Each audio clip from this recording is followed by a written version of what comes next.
আসসালামু আলাইকুম, আমি আহমেদ জয়। আমার আরেকটি ব্লগে আপনাকে স্বাগতম। দেখতেই পাচ্ছেন একটা রেল স্টেশন। এই রেল স্টেশনটা বাংলাদেশের অন্যতম একটি রেল স্টেশন, সেটা হচ্ছে রাজশাহী রেল স্টেশন। আমরা যাচ্ছি সুন্দর একটা জায়গায়। এখন দেখছেন আমরা রাজশাহী কোড রেল স্টেশনে চলে এসেছি। কথা বলতে বলতে এরকম করেই আমরা যেতে থাকবো আমাদের গন্তব্যে। রাজশাহী কোড রেল স্টেশন পার হওয়ার পর হচ্ছে শীতলাই রেল স্টেশন। সুন্দর একটা নাম, শীতলাই।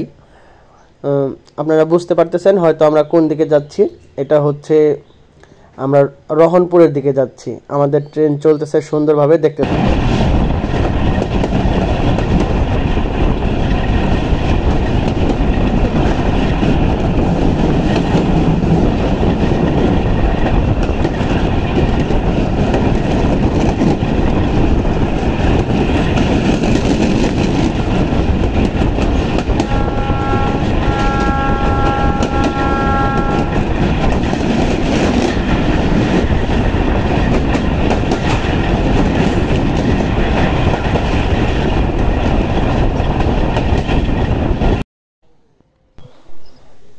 শীতের সকালে ট্রেন ভ্রমণটা সত্যি অসাধারণ। একদম কুয়াশাচ্ছন্ন, খুব সুন্দর পরিবেশ। এখন আমরা আছি কাকনহাট রেল স্টেশন। এই রেল স্টেশনটাও খুব সুন্দর, ছোটোখাটো পরিষ্কার পরিচ্ছন্ন রেল স্টেশন, খুবই চমৎকার। রাজশাহী থেকে রহনপুর পর্যন্ত প্রত্যেকটা রেল স্টেশন খুবই চমৎকার। আমি চেষ্টা করেছি প্রত্যেকটা রেল স্টেশনে কিছু না কিছু ভিডিও করার জন্য। এই যে ললিতনগর রেল স্টেশন, এটাও চমৎকার একটা রেল স্টেশন। তারপরে আমরা চলে যাই আমনুরা জংশন।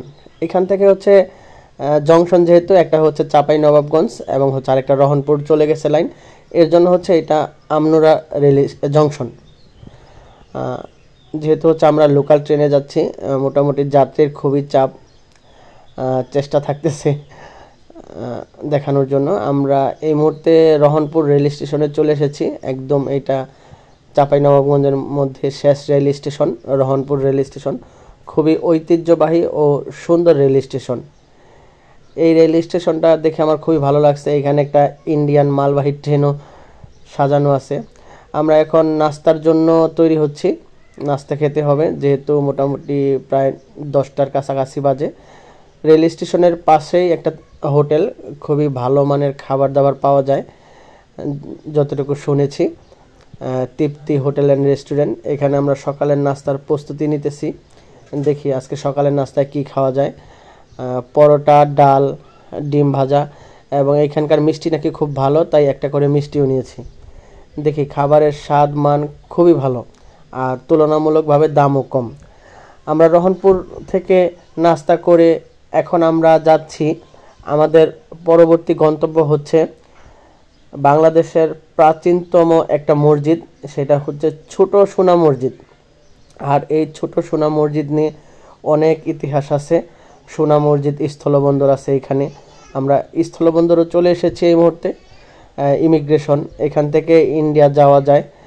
ইন্ডিয়া থেকে মালামাল এদিকে আসে এবং বাংলাদেশ থেকেও মালামালগুলি ইন্ডিয়াতে যায়। এই যে বিভিন্ন ট্রাক দেখতে পাচ্ছেন, এই ট্রাক যুগে হচ্ছে কয়লা, বিভিন্ন মালামাল ইন্ডিয়াতে যায়। এইগুলি হচ্ছে ইন্ডিয়ার ট্রাক, বড় বড় ট্রাক ইন্ডিয়া যাওয়ার জন্য হচ্ছে প্রস্তুতি নিচ্ছে, লাইন ধরে দাঁড়িয়ে আছে।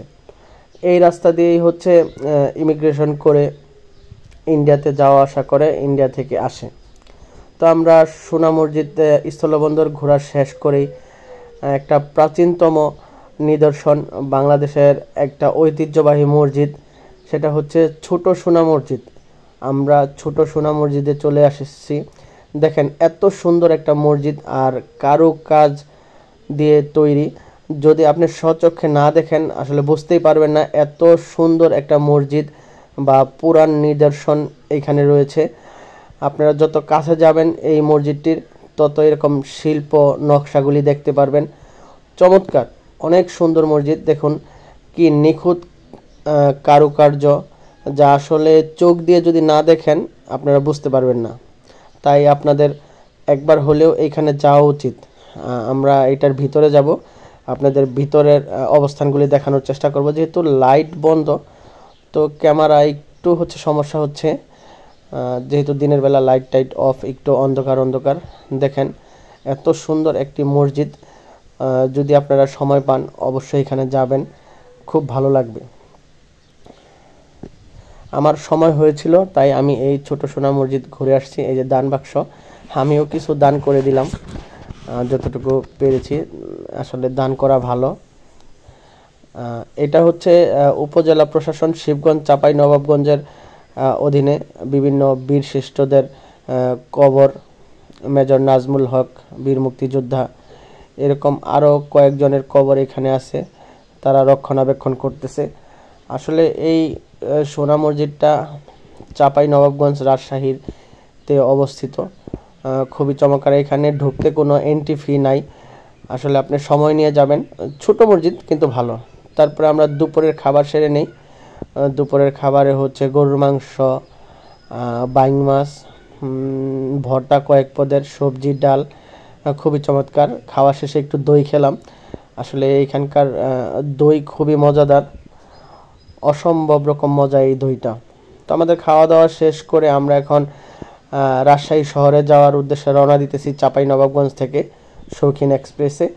রাজশাহীর সৌন্দর্য আসলে আপনাকে মুগ্ধ করবে, এর জন্যই রাজশাহী যাওয়া। এই যে দেখেন আমরা কথা বলতে বলতে রাজশাহী শহরে চলে এসেছি। রাজশাহী শহরের হচ্ছে রাতের সৌন্দর্য হচ্ছে এই ল্যাম্পপোস্ট লাইটগুলি।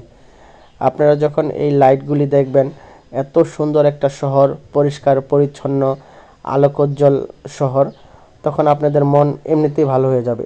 রাজশাহীর প্রতিটি পথ আপনাকে মায়ায় ফেলে দিবে।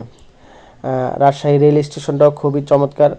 রাজশাহী আসার পরে আমার কিছু ভাই বেড়াদার আসে আমার সাথে দেখা করার জন্য, তারা আমার জন্য ফুল নিয়ে আসে।